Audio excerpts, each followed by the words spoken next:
തദ്ദേശ തെരഞ്ഞെടുപ്പ് മുന്നിൽ കണ്ട് ബിജെപിയുടെ സംഘടന പൊളിച്ചെടുത്ത് യുവാക്കൾക്കും വനിതകൾക്കും പുറമെ ന്യൂനപക്ഷ പ്രാതിനിധ്യവും ഉറപ്പിച്ചാണ് പുതിയ ജില്ലാ അധ്യക്ഷന്മാരുടെ പ്രഖ്യാപനം. തിരുവനന്തപുരം നഗരസഭയിൽ ഉൾപ്പെടെ ഭരണം പിടിച്ചെടുക്കാൻ ലക്ഷ്യമിട്ടാണ് പാർട്ടിയുടെ പുതിയ നീക്കം.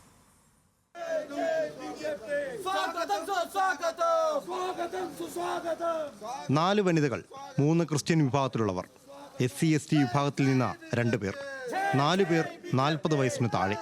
അടിമുടി മാറാനൊരുങ്ങുകയാണ് സംസ്ഥാനത്തെ BJP നേതൃത്വം. സംഘടനാ വളർച്ചയുണ്ടെങ്കിലും ഭരണ പ്രാതിനിധ്യം വേണ്ട പോലെയല്ല എന്ന വിലയിരുത്തലിന്റെ അടിസ്ഥാനത്തിലാണ് പുതിയ പൊളിച്ചെഴുത്ത്. വരുന്ന തദ്ദേശ തിരഞ്ഞെടുപ്പിൽ മികച്ച മുന്നേറ്റമാണ് BJP ലക്ഷ്യമിടുന്നത്. മുൻകാലങ്ങളിൽ നിന്ന് വ്യത്യസ്തമായി ക്രിസ്ത്യൻ മേഖലകളിൽ മുന്നേറ്റമുണ്ടാക്കാൻ സാധിച്ചിട്ടുണ്ട്. തൃശൂർ ലോക്സഭാ മണ്ഡലത്തിലെ സുരേഷ് ഗോപിയുടെ വിജയത്തിന് പ്രധാന കാരണമായി വിലയിരുത്തുന്നതും ക്രിസ്ത്യൻ വോട്ടിന്റെ ലഭ്യതയാണ്. അതിനാലാണ് തൃശൂരും ഇടുക്കിയിലും കോട്ടയത്തും ക്രിസ്ത്യൻ വിഭാഗത്തിലുള്ള ജില്ലാ അധ്യക്ഷന്മാരെ നിയമിച്ചത്. കൂടാതെ നിലവിലെ 14 മണ്ഡലം പ്രസിഡന്റുമാർ ക്രിസ്ത്യൻ വിഭാഗത്തിലുള്ളവരാണ്. 27 ജില്ലാ പ്രസിഡന്റുമാരിൽ 3 ജില്ലാ പ്രസിഡന്റുമാർ ക്രൈസ്തവ ന്യൂനപക്ഷത്തിൽ നിന്നാണ്. അത് എവിടെയെങ്കിലും ഞങ്ങൾക്ക് സ്വാധീനമില്ലാത്ത സ്ഥലത്ത് കൊടുത്ത് ഒഴിവാക്കിയതല്ല. ഞങ്ങൾ ജയിച്ച ലോക്സഭാ മണ്ഡലം ജയിച്ച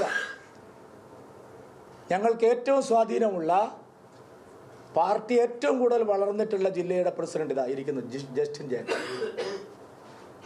വേറെ ഏത് പാർട്ടിക്ക് സാധിക്കും? യുവാക്കളുടെയും വനിതകളുടെയും പ്രാതിനിധ്യമാണ് പുനഃസംഘടനയിലെ ഏറ്റവും പ്രധാനമായ കാര്യം. പാലക്കാട്ടെ പ്രശാന്ത് ശിവനും വയനാട്ടെ പ്രശാന്ത് മലവയലും ഉൾപ്പെടെ 4 പേരാണ് 40 വയസ്സിന് താഴെയുള്ളത്. യുവാക്കളെ പാർട്ടിയിലേക്ക് ആകർഷിക്കുക എന്ന BJP ദേശീയ നേതൃത്വത്തിന്റെ നിർദ്ദേശപ്രകാരമാണ് നിയമനം. കൂടാതെ 4 വനിതകളെയാണ് ജില്ലാ അധ്യക്ഷ സ്ഥാനത്തേക്ക് പരിഗണിച്ചിരിക്കുന്നത്. CPM-നും കോൺഗ്രസിനും എത്ര വനിതാ അധ്യക്ഷന്മാരുണ്ടെന്ന ചോദ്യമാണ് ഇതിലൂടെ BJP ഉന്നയിക്കുന്നത്. ഏതെങ്കിലും ഒരു പൊളിറ്റിക്കൽ പാർട്ടിക്ക് കേരളത്തിൽ ധൈര്യമുണ്ടോ? 14 ജില്ലാ സെക്രട്ടറിമാരിൽ ഒരു വനിതയെ ജില്ലാ സെക്രട്ടറി ആക്കാൻ CPM-ന് ധൈര്യമുണ്ടോ? 14 DCC പ്രസിഡന്റുമാരിൽ ഒരു DCC പ്രസിഡന്റിനെ പണ്ട് കുറച്ചു കാലം നമ്മുടെ ബിന്ദു എന്ന ഒരു കൊല്ലത്തൊരാളുണ്ടായിരുന്നു, കുറച്ചു കാലം ബിന്ദു കൃഷ്ണ. ഇപ്പൊ കോൺഗ്രസിന് സ്വപ്നം കാണാൻ കഴിയുമോ ഒരു 2 ജില്ലാ പ്രസിഡന്റുമാരെ DCC പ്രസിഡന്റുമാരെ വനിതയാക്കാം?